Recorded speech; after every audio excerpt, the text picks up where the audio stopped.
আসসালামু আলাইকুম সম্মানিত ভিউয়ার্স, যে যেখান থেকে আমার ভিডিওটা দেখতে পাচ্ছেন সকলকে জানাচ্ছি আন্তরিক শুভেচ্ছা অভিনন্দন। আমি যে জায়গাটা দাঁড়িয়েছি সেটা আমাদের পুরনো জমিদার বাড়ি। এটা আমার বাড়ির সামনে একটা জায়গা। ওই যে এটা প্রত্নতত্ত্ব বিভাগ, আসলে অনেকবার এসেছেন। এটা যদি প্রত্নতত্ত্ব বিভাগের কাছে থাকতো তাহলে এটার হাল হকিকত একটু ভালো থাকতো। এখন আসলে আগের মতো নেই, এটা এখন শেওলা পড়ে গেছে। একসময় আমরা এখানে বসতাম, ঘুরতাম, আড্ডা মারতাম, অনেক সুন্দর ছিল জায়গাটা। এখন পরিত্যক্ত অবস্থায় আছে, তো এই জন্য হয়তো বা এই অবস্থা পড়েছে। দেখুন উপরের সাইডটা ঝাড় জঙ্গলে ভরে গেছে একদম। এটা হচ্ছে এক সময় এখানে এই যারা আছে এটার দায়িত্বে আছে, ওরা এখানে করতো, পূজা অর্চনা করতো, এখনও করে হয়তো বা। তবে পরিত্যক্ত অবস্থায়, এই জন্য এখানে খুব একটা মানুষজন আসে না।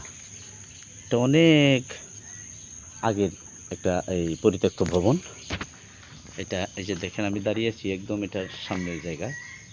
এটা হচ্ছে আমাদের দামিহা চৌধুরী বাড়ি বা দামিহা জমিদার বাড়ি নামে পরিচিত। এই যে আপনাদেরকে আসলে দেখাতে পেরেছি আমি। দেখেন আসলে সময়ের বিবর্তনে আজ এই অবস্থা হয়ে গেছে। এক সময় খুব জাঁকজমকপূর্ণ ছিল, এখন সময়ের বিবর্তনে সব কিছুর পরিবর্তন হয়েছে। মানুষ এখন আসলে আধুনিকতার দিকে ছুটছে।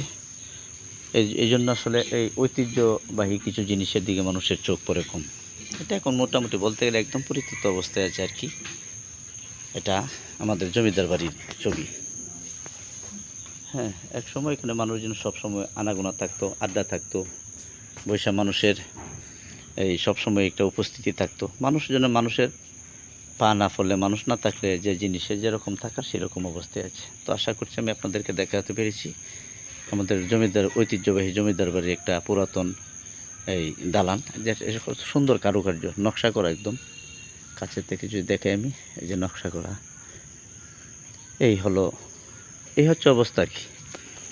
সব জিনিসের উপর যত্ন রাখতে হয়, যত্ন না রাখলে জিনিস এরকমই যত্ন অবহেলা নষ্ট হয়ে পড়ে। তো সম্মানিত দর্শক দেখছেন, ভালো থাকবেন সকলের জন্য সুস্বাস্থ্য কামনা করে বিদায় নিচ্ছি। আসসালামু আলাইকুম ওয়া রাহমাতুল্লাহি ওয়া বারাকাতুহু।